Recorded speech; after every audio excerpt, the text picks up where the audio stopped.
I have some big old bone-in beef ribs, so we're going to make up a nice rub, get it out on the Lone Star Grillz offset, smoke it up, and have a feast. And the smoking part of that's going to be happening tomorrow. We're going to get it seasoned up today to give those flavors time to sort of set in the meat.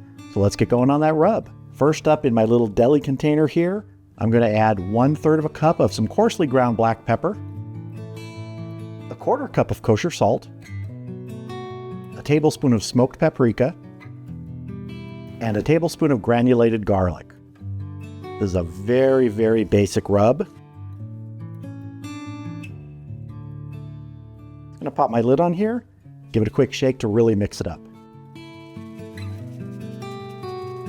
All right, let's get that on our ribs. So I have some USDA Prime bone-in beef ribs here, and the surface is a little dry in spots. I just defrosted these over the last few days, and sometimes that can leave some dryness on the surface, so I'm going to put some really thick balsamic vinegar on here as a binder.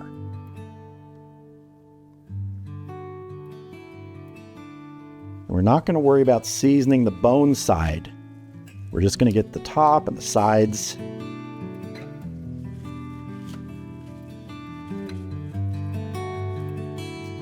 Start with a generous coating on here.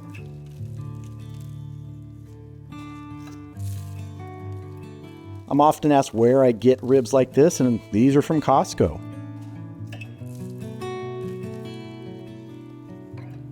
Go ahead and get our edges here.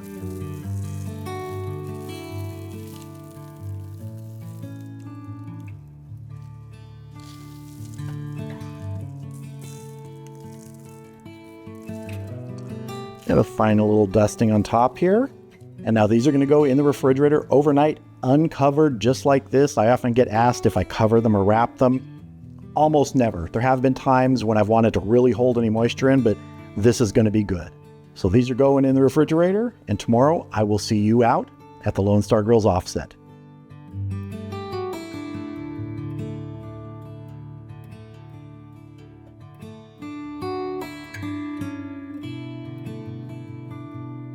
All right, the Lone Star Grillz offset is up to temp. My target today is 250 degrees. I have water in the cook chamber, although this time I have it in a foil pan. The cook chamber, you can pour water right in there. There's a drain at the bottom, but I want to concentrate that water right below the ribs today. It's going to be a fairly dry and warm day today, so I really want to keep that moisture right there. And today we're going to be smoking these beef ribs with white oak. So let's go ahead and get our ribs on.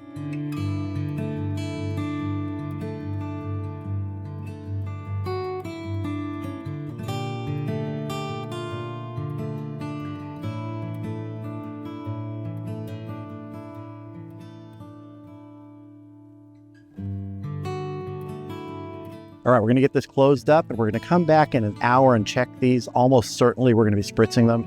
And as usual, when I spritz like this, it's plain water. I've used many different spritzing compounds and liquids. I just find water works best. I don't notice a lot of difference between adding flavors and things like that, but if you do, go for it. See you back here in about an hour. All right, we've been going for 1 hour. Temp's been holding really steady right around that 250. Let's go ahead and see how we're doing. Really nice. Already starting to develop some nice color on there, but I definitely want to spritz these, and like I said, just plain water.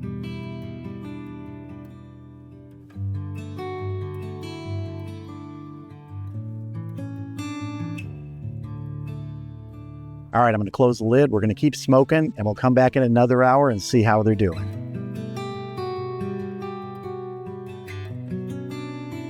We are at the 2-hour mark. Temp's been holding really steady, still right around that 250. Let's go ahead and check our ribs now.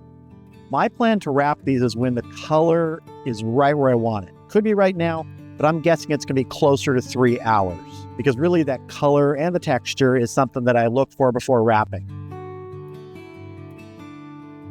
That's looking really nice, really nice. Starting to feel good, but I do think it needs another hour. See, we got a little pooling there. On beef ribs, that's not a big deal. If that was a brisket, I could put something under the brisket to sort of give it that little bit of a curve so liquid would run off beef ribs. they're pretty solid, so I'm not too worried about that, but definitely want to give this a spritz right now.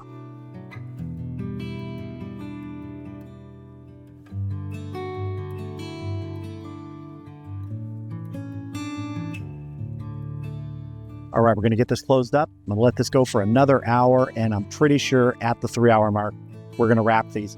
And I'm actually going to wrap these in foil today, not butcher paper. I'm doing it a little different. Usually I do butcher paper, but this time I want to do foil to kind of accelerate that finishing process. And I'm also going to be spraying these with some beef tallow instead of just plain water in the wrap. So that'll be something a little different at the 3-hour mark. See you back here in a little bit. All right, we are at the 3-hour mark. Let's open up, take a look. I'm pretty sure we're going to be wrapping. Oh yeah, that color and texture looks perfect. We're starting to get some pullback on the bones here. So let's go ahead and double wrap these in foil and spray some of that beef tallow on them.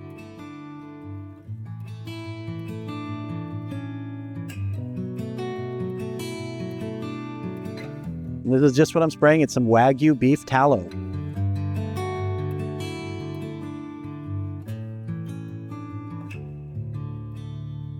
Place this back in the same orientation that it was.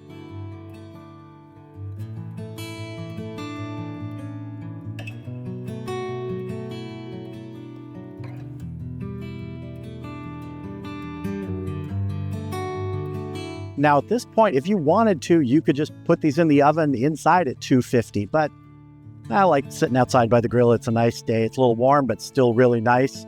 And love the smell of that smoke coming off. Even though these aren't going to get any more smoke being wrapped up, I'm going to sit here, and in 2 hours, we will start probing for tenderness. Now, we're going to be going in from the side here. The bones are running this way. So we're going to go in this way, seeing how tender these are, because tenderness is what's going to tell me when they're done. When they are tender, then we're going to let them rest for an hour still wrapped in the foil. So let's close this up and let these keep cooking. See you back here in a couple hours. All right, we've been going 2 hours in the foil wrap. That's a total of 5 hours total, if my math is correct. Let's check for tenderness. So I'm just going to go in the side here.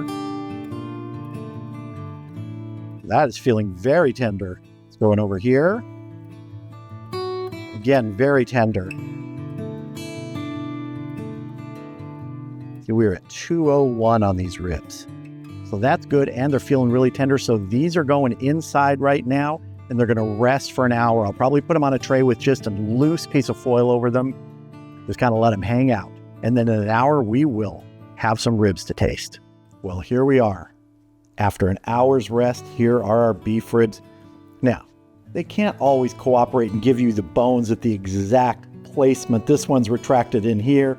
This one's further out here.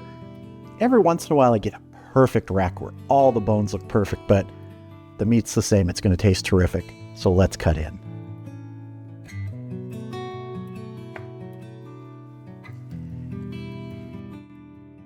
We have got a nice rib there. And now what's the best way to eat these? In my opinion, slice them off the bone. So what I like to do is just follow along the bone. And then you also have these other pieces of meat that are left, which are perfectly fine. You just have to get them around the membrane. So good.